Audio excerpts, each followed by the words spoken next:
नमस्कार, बुलेटिन में आपका बहुत बहुत स्वागत है। मैं हूं आपके साथ दीपिका ओझा। चलिए शुरुआत करते हैं खबरों की।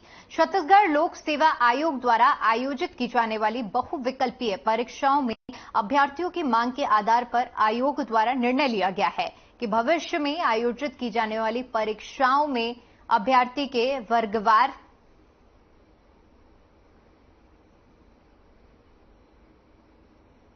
कट ऑफ सूची लिखित परीक्षा के साथ जारी की जाएगी। पीएससी द्वारा आयोजित परीक्षाओं में इंटरव्यू में जो नंबर हैं उन्हें भी कम किया जाएगा। मुख्यमंत्री भूपेश बघेल ने बिलासपुर के बैतुराई स्टेडियम में संभाग स्तरीय युवा सम्मेलन के दौरान पीएससी के इन निर्णयों में युवाओं को अवगत कराया।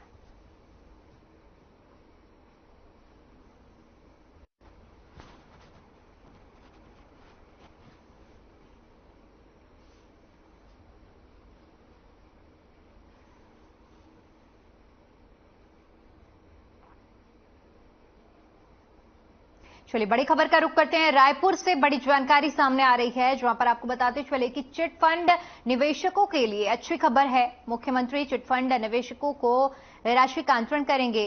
2 अगस्त को राशि ट्रांसफर की जाएगी। बड़ी जानकारी चिट फंड निवेशकों के लिए, जहां पर 2 अगस्त को सीएम राशि को ट्रांसफर करेंगे। चिट फंड निवेशकों के लिए ये अच्छी खबर, जहां पर मुख्यमंत्री चिट फंड निवेशकों को राशि का अंतरण करेंगे। 2 अगस्त को सीएम राशि ट्रांसफर करेंगे।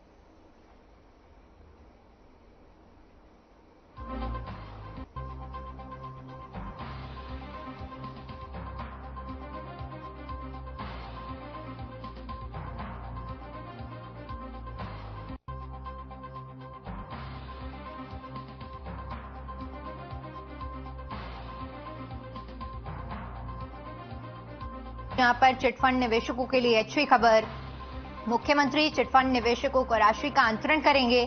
2 अगस्त यानी कि आज राशि का अंतरण किया जाएगा।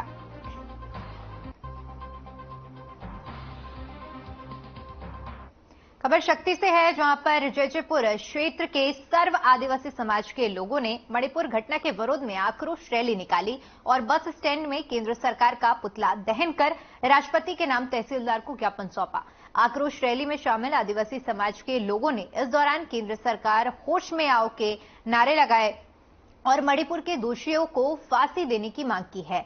आपको बता दें कि पुतला दहन करते समय पुलिस और आदिवासी समाज के लोगों के बीच में मामूली नोकझोंक भी देखने को मिली और वक्त रहते पुलिस ने सरकार के पुतले को अपने कब्जे में लेकर सक्रियता भी दिखाई। इस दौरान जयजयपुर क्षेत्र के सर्व आदिवासी समाज में ब्लॉक अध्यक्ष ने मणिपुर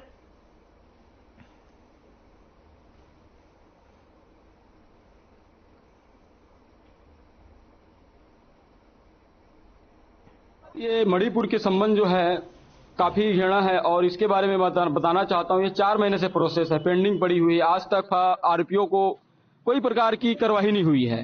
केंद्र गवर्नमेंट जो है सादगी बनाई हुई है, मणिपुर सरकार सादगी बनाई हुई है। लोग जल रहे हैं, मर रहे हैं, महिलाओं बेटियों, अभी तक उसकी ऊपर कोई प्रकार की कार्रवाई नहीं की गई है। सुनने में मिला है कि आरोपियों को अभी तक फांसी हो जाना चाहिए, पर हो नहीं पाई है। कारण क्या है? सरकार दबी हुई है, वोट बैंक की राजनीति बढ़ रही है और आरोपियों का दादागिरी चल रही है। में हमन के जो महिला है, आदिवासी है, ओमन के ऊपर बहुत अत्याचार होते।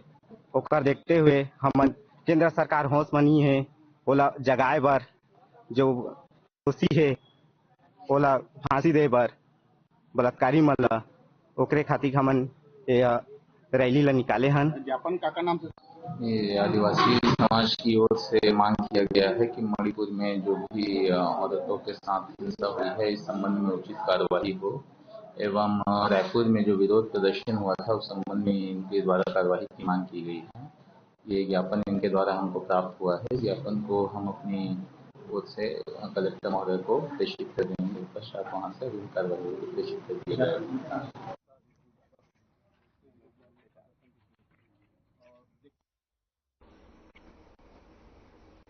वहीं अंबिकापुर कलेक्ट्रेट जनदर्शन में केदमा ग्राम पंचायत के ग्रामीण बीडीएस से परेशान होकर कलेक्टर के पास पहुंच गए।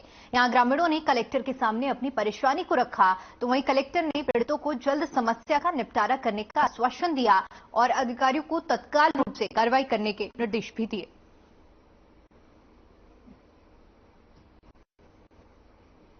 सर्वाधिक सामाजिक कार्यकर्ता हूँ। ये ग्राम केदमा नानी बाई, इनके पति अभी हाल में ही गुजर चुके विधवा महिला है।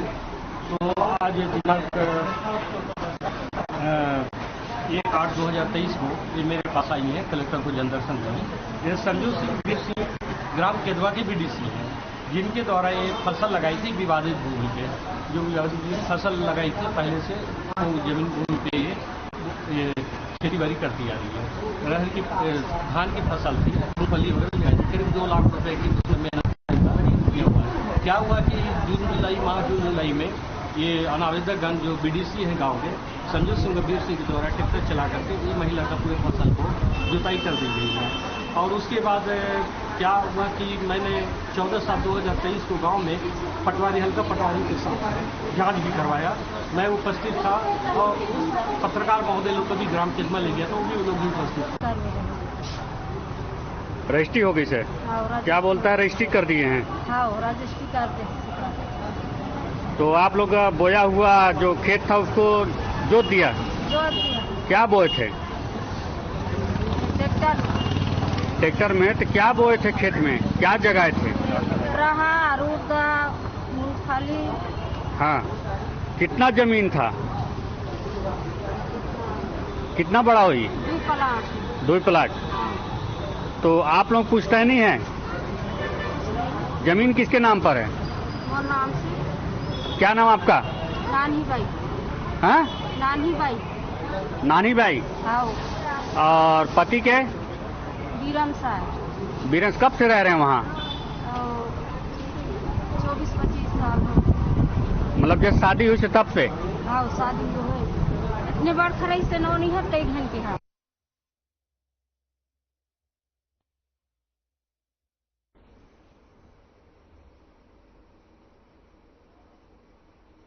वहीं हर खबर के संवाददाता ने अंबिकापुर के पूर्व मेयर प्रबोध मिंट से खास बातचीत की।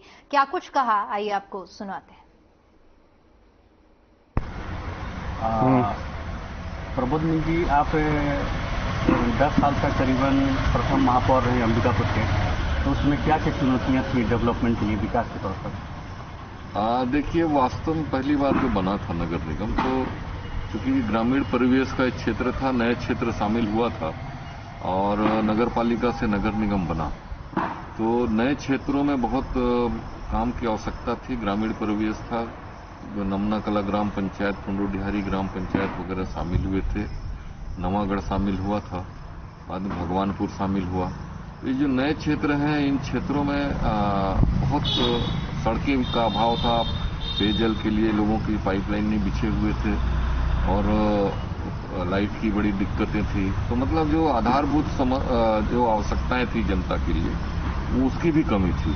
और पुराना जो क्षेत्र था वो कॉम्पैक्ट क्षेत्र था, वो छोटी छोटी सड़कें थी और कोई बहुत बड़ा नगर निगम या बड़े शहर का कोई स्वरूप नहीं था यहाँ। तो उसको महानगर के रूप में विकसित करने का बड़ा चैलेंज था और लोगों को मूलभूत सुविधा देना ये बड़ी बात थी। तो उन दोनों पे हमने काम किया, उस चैलेंज को स्वीकार करते हुए। तो जहाँ कुछ भी नहीं था लोगों के लिए, यहाँ एक चौपाटी नहीं थी कि लोग बाहर निकल सकें, ऐसे स्थिति में चौपाटी का भी निर्माण किए हमने। लोगों के लिए पार्क का, सरगावा में पार्क का बड़ा उद्यान शुरू किया, छोटे पार्क का लोगों के अन्य वार्डों में शुरू हुआ। सामुदायिक भवन जैसे बना, राजभवनी भवन बना, सरगुजा सदन बना, फुंडूडिहारी में बड़ा मैरिज हॉल बनाए, कई दुकानें बनाए हमने। पुराना नगर पालिका थी, उसको तोड़ के कॉम्प्लेक्स बनाया। शहरों को चौड़ा किया, सतीपारा रोड को चौड़ाकरण किया, जोड़ा पीपल रोड चौड़ीकरण किया, नया रिंग रोड का निर्माण किए ताकि वो शहर थोड़ा बाहर निकल सके, बाजार बाहर निकल सके। बस स्टैंड बहुत बड़ा प्रॉब्लम था जो शहर के बीचों बीच था, पूरा ट्रैफिक जाम होता था, बसें आती थी, उसको निकाल के रिंग रोड में ले गए। गौरव पथ से जोड़े पुराने बस स्टैंड को, स्विमिंग पूल का निर्माण किए, स्टेडियम का निर्माण किए। स्टेडियम मतलब कॉम्प्लेक्स बना, वहाँ लॉन टेनिस के भी कोर्ट बनाए, बैडमिंटन के हॉल बनाए, फुटबॉल का ग्राउंड बना, स्टेडियम बनाए, लोगों के बैठने की व्यवस्था करी, पेवेलियन बना, बहुत सारी चीजें बनाए और तालाबों की सौंदर्यीकरण वगैरह बहुत सारे काम। और नए जो क्षेत्रों में थे, सारे क्षेत्रों में चाहे गांधीनगर हो, गंगापुर हो, कुंडूर डिहारी हो, नमना हो, उधर नवागढ़ का क्षेत्र हो, चेउरपारा, तेंदुपारा जो एकदम ग्रामीण परिवेश में है, वहां तक सड़कों का जाल बिछाया, लोगों की गलियों में कांक्रीटीकरण कराए। पानी की जो इतनी बड़ी तकलीफ थी, लोगों पहले टूलू पंप चलते थे, नया जलावर्धन योजना लाके बाकी डैम को फिर से वहां पर ट्रीटमेंट प्लांट नया बना के और एक्स्ट्रा पानी लाके वहां बाकी से फिर लोगों की पानी की तकलीफों को दूर किए। तो कुल मिला के चैलेंजिंग वाला काम था, जो कुछ नहीं था, जीरो से हमने शुरू किया था। तो आज हम इस मुकाम पर पहुंचे कि पूरे काम लगभग एक इंफ्रास्ट्रक्चर जो नगर बड़े शहरों का स्वरूप होता है, वो स्वरूप हमने देने में सफल हुए और लोगों का की सुविधा और आवश्यकताओं के अनुसार सारे कामों को जितना संभव हुआ हमने पूरा किया।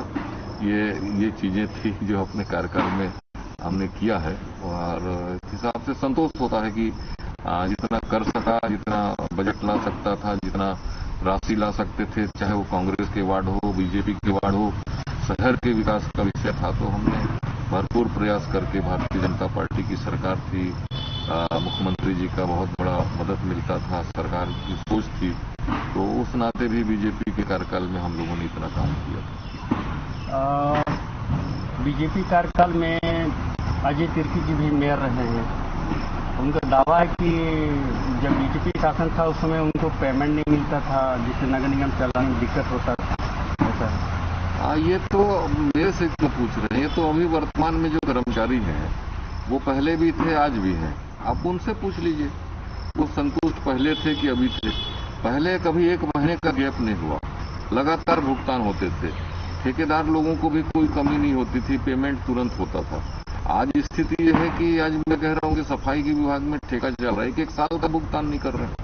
वो सब रायपुर के भरोसे अटके हुए हैं। यहाँ के ठेकेदार अभी अपना बिल खुद लेकर रायपुर जाते हैं, वहाँ कहना नहीं चाहिए, लेकिन वहाँ जब तक चढ़ावा नहीं चढ़ाते हैं तब तक पैसा नहीं आता है। और जो ठेकेदार पैसा लेके आ रहा है फिर यहाँ से अपना चेक कटवा रहा है और 1-1 साल तक का पैसा भुगतान नहीं हो रहा है। कर्मचारी 2-2, 3-3 महीने तक पेमेंट नहीं होते हैं। तो अब वो उनका दावा अपनी जगह हो सकता है, लेकिन मुझे जो जानकारी है नेता प्रतिपक्ष होने के नाते, उस बात को मैं कह रहा हूं कि ये स्थिति नगर निगम की है। विकास के बारे में भी बात करें तो कोई विकास नहीं हुआ और वो अगर उनका दावा है कि विकास हमने किया। हाँ, निश्चित रूप से जनता तो देख रही है। दावों में आप पूछ सकते हैं कितना बड़ा उनका विकास हुआ। जरूर यहाँ 1-2 मूर्तियां लगवाए वो, महारानी सरगुजा का मूर्ति, महाराजा सरगुजा का मूर्ति, और एक उनका चौक बनाए, कई लोगों के नाम से सड़कों का नामकरण किए, लेकिन वो सड़कें बनी नहीं। तो जो सड़कें कभी जो हमारे समय में जो बना हुआ था उसको पुनः टायरिंग करते हैं, वो फिर तुरंत 1 साल में उखड़ जाता है। तो बहुत सारे ऐसे उनका काम है। और एक समय तो ऐसा था कि ये पूरे शहरों में लगभग सारे नालियों का ढक्कन बनवा के विधायक निधि से बनवाए। अब वो ढक्कन कहाँ गया उसका भी पता नहीं चला। तो बहुत सारी चीजें आज सप्लाई होती है, मशीनें आ रही हैं, सब कुछ हो रहा है, तो रायपुर से सीधे आता है। ये नगर निगम में सामान्य सभा की बैठक रेगुलर कर नहीं पाते हैं, कोई निर्णय ले नहीं पाते हैं। तो वो ठीक है, उनका दावा होगा, लेकिन जनता के सामने सारी कुछ है। चलिए अब राजनीतिक पहलू पर विचार करते हैं। अभी बीजेपी किस प्रकार तैयारियां कर रही है राजनीति के लिए आने वाले छत्तीसगढ़ सरकार में अपने शासन स्थापित करने की? हाँ, देखिए, वो पार्टियां अपने स्तर पे काम करती है, कांग्रेस भी कर रहा है, बीजेपी भी कर रही है, लेकिन हमारा Bharatiya Janata party cadre based party है और सबको साथ में लेके चलने वाली पार्टी है। कोई इसमें गुटबाजी का विषय नहीं आता या कोई किसी एक व्यक्ति विशेष पे राजनीति नहीं चलती। और संगठन के दृष्टिकोण से राजनीतिक तैयारियों में संगठन को मजबूत किया जा रहा है। पोलिंग बूथ स्तर पर टीम खड़ी हो रही है और जो भ्रष्टाचार सरकार में हो रहे हैं उस सरकार के खिलाफ में आंदोलन कर रहे हैं, लोगों की तकलीफों के बारे में आवाज उठा रहे हैं। तो ये तमाम प्रकार की राजनीतिक दृष्टिकोण से आने वाले समय के लिए और भूपेश बघेल की जो सरकार इन 4 वर्षों में जो 5 वर्ष होने जा रहे हैं, 5 वर्षों में बड़े बड़े जो भ्रष्टाचार हुए हैं, घोटाले हुए, गोठान के नाम से घोटाले हो रहे हैं, यहाँ भी गोठान खुला है, पूरे शहर में बड़ा बड़ा दावा करते हैं, लेकिन आज पूरे मवेशी पूरे सड़कों पे दिखते हैं। तो ये स्थितियां हैं। और अभी भी आप सुने होंगे ईडी के कई बड़े बड़े अधिकारी और सब लोग इसमें शामिल रहे हैं कई कार्रवाई में। शराब का बड़ा घोटाला, गोबर का घोटाला, बहुत सारे बालू रेत घोटाले और भ्रष्टाचार चरम सीमा पर है। आज पटवारियों से, आरआई से, तहसीलदार से और किसी भी विभाग में काम कराने चले जाइए, बिना पैसे के कोई काम नहीं करता। पोस्टिंग हो रही है तो जो कभी नहीं हुआ भाजपा सरकार में, बड़े बड़े अधिकारियों की पोस्टिंग पैसे लेके हो रही है। ये पोस्टिंग और ट्रांसफर उद्योग बना दिए हैं, कर्मचारी भी संतुष्ट नहीं। तो बहुत सारे विषय हैं जिनको भारतीय जनता पार्टी अपने 15 वर्षों में विकास के काम को लेके और इनके जो असफल कार्यकाल रहा, यहाँ के विधायक को लेके, चाहे अभी उप मुख्यमंत्री बने हैं उनको लेके, जो आपसी लड़ाई चल रही है, एक दूसरे की खींचतान राजनीति में है और उसका खामियाजा इस शहर भोग रहा है। और जहाँ कोई काम नहीं हुए, कोई विकास नहीं हुआ, प्रशासनिक भवन जैसा चीज ये बना नहीं पा रहे हैं, इसके लिए जगह नहीं खोज पा रहे हैं। ट्रांसपोर्ट नगर की बात करते हैं, उसको बढ़ा नहीं पा रहे हैं। ऐसा कोई काम नहीं कर पाए जो जनता के लिए दिखे या उनके हित में हो सके। जो योजनाएं चली, जल आवर्धन योजना की अभी 106 करोड़ रुपए की जो स्वीकृति थी, जो काम हुआ शहर में, वो भी पूरे केंद्र सरकार की पैसे से हो रहा है। और इसके अलावा यहाँ अमृत मिशन के नाम से हुआ, वो जितने पार्क बने अमृत मिशन में हुए, तालाबों का जो जीर्णोद्धार करने का अमृत मिशन से हो रहा है। तो ये सब केंद्र सरकार की योजनाओं के चलते जो भी चीजें दिखती है वो हो रहा है। यहाँ लोगों के आवास का मामला था, प्रधानमंत्री आवास वगैरह केंद्र का पैसा और उसके चलते सब हो रहा है। इसमें ज्यादातर केंद्र का पैसा है। लोगों को विशेष रूप से जो भगवानपुर में भी लगभग 3000 लोगों को मकान देना है, वो भी सब केंद्र सरकार की योजना से हो रहा है। तो सब योजनाएं और जो चीजें हैं वो सब मोदी जी की सरकार केंद्र के चलते दिखाई देती हैं धरातल पे। बाकी यहाँ प्रदेश सरकार की तो कोई योजना और इस तरह से जो वातावरण बना रहे हैं कि भूपेश बघेल की सरकार में सुख चैन है, छत्तीसगढ़िया आ गया, वो सारी चीजें दिखती है। लोग छत्तीसगढ़िया बनाने के पूरा सरगुजा छत्तीसगढ़ को दिखाने के लिए छत्तीसगढ़ का ओलंपिक कर रहे हैं, रस्सी खींच कर रहे हैं, लट्टू चला रहे हैं, गेड़ी चला रहे हैं। अरे वो तो पारंपरिक चीज है, लेकिन यहाँ के युवाओं को जो रोजगार चाहिए, रोजगार देना है, बेरोजगारी लोग दूर करनी है, उधर किसी का ध्यान नहीं है, विकास की ओर ध्यान नहीं है।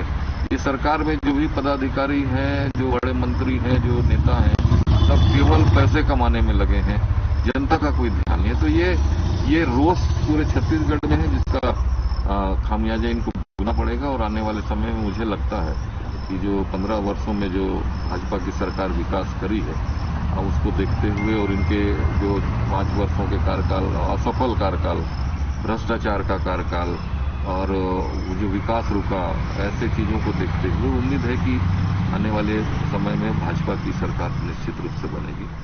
विगत दिवस आप पार्टी ने भी महामाया चौक से और घड़ी चौक तक वो निकाला परिवर्तन रैली, और उनका आरोप है कि कांग्रेस हो चाहे बीजेपी दोनों भ्रष्ट हैं और हम कांग्रेस मुक्त सरकार बनाएंगे। देखिए, हर पार्टियों की लड़ाई एक दूसरे के साथ रहती है। आप पार्टी भी है, वो कोई नया बात नहीं है, उसको भी जनता रोज टीवी में देखती है। दिल्ली में उनकी सरकार देख रही है, पंजाब में उनकी सरकार दिख रही है, और उनका जो कार्यकाल है, उनकी जो घोषणाएं हैं, जो फ्री में सब कुछ देने का जो उनका घोषणा होता है और उसकी क्या परिणाम आ रहे हैं, पूरा जनता देख रहा है। आगामी विधानसभा चुनाव को लेकर सभी पार्टियों की तैयारी तेज है, तो वहीं जनता ने भी अपने पसंदीदा नेता को जिताने का जिम्मा उठा लिया है। इसी कड़ी में हर खबर की टीम ने कोंडागांव के क्षेत्रवासियों से क्षेत्र में हुए विकास और आने वाले विधानसभा चुनावों पर चर्चा की है। आपके क्षेत्र के विधायक आपके क्षेत्र में कैसे कार्य कर रहे हैं? उनके कार्यकाल से आप कितना खुश हैं? ठीक चल रहा है। आपके क्षेत्र में कैसा कार्य हो रहा है? ज्यादा नहीं हो रहा। आपके क्षेत्र में मूलभूत चीजों की आवश्यकता है? नहीं। पुल, पुलिया, रोड, सीसी रोड, नाली, पेयजल इत्यादि की ये सुविधाएं नहीं है आपके क्षेत्र में? तो उनके कार्य से आप खुश हैं? नहीं, बहुत कम है। तो कैसा कार्य करना चाहिए उन्हें? अच्छा करना चाहिए, जैसे कि सोच समझ करना चाहिए। श्री संतराम नेता। संतराम नेताम जी आप मन के क्षेत्र में कब आ रही से? कुछ याद हवे? 26 जनवरी नहीं, बाद में अभी पंचायत उद्घाटन में। संतराम नेताम जी आपके क्षेत्र में का विकास कार्य करे है? पानी टैंकर 3 ठने है। हाँ। और बहुत सारा विकास है, मतलब अभी भी बड़े वाला पानी टंकी बनी थे और बहुत सारा मतलब विकास पर सहयोग करी थी, रोड वगैरह पूरा के मांग करथन, मांग करथन तो ला देते थे। केदारी वोट करो आप मन? हाँ, वो तो अपन अधिकार है, वोट कैसे नहीं देते। आपके क्षेत्र के विधायक कौन सा अच्छा कार्य किए हैं अब तक के? कुछ जानकारी है आपको? आपके क्षेत्र के विधायक आपके गांव कब आए थे? याद है कुछ? साल भर पहले आए थे। आपके गांव में पुल पुलिया, सीसी रोड, नाली, पीने का पानी का सुविधा है? तो कभी आपने इस सुविधाओं के लिए विधायक महोदय से मांग किया है?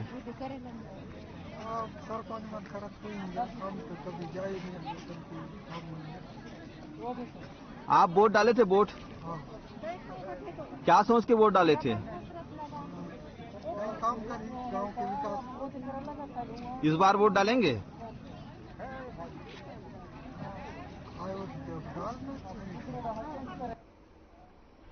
चलिए फिलहाल के लिए इस बुलेटिन में इतना ही। बाकी तमाम बड़ी खबरों के लिए बने रहे हमारे साथ। नमस्कार।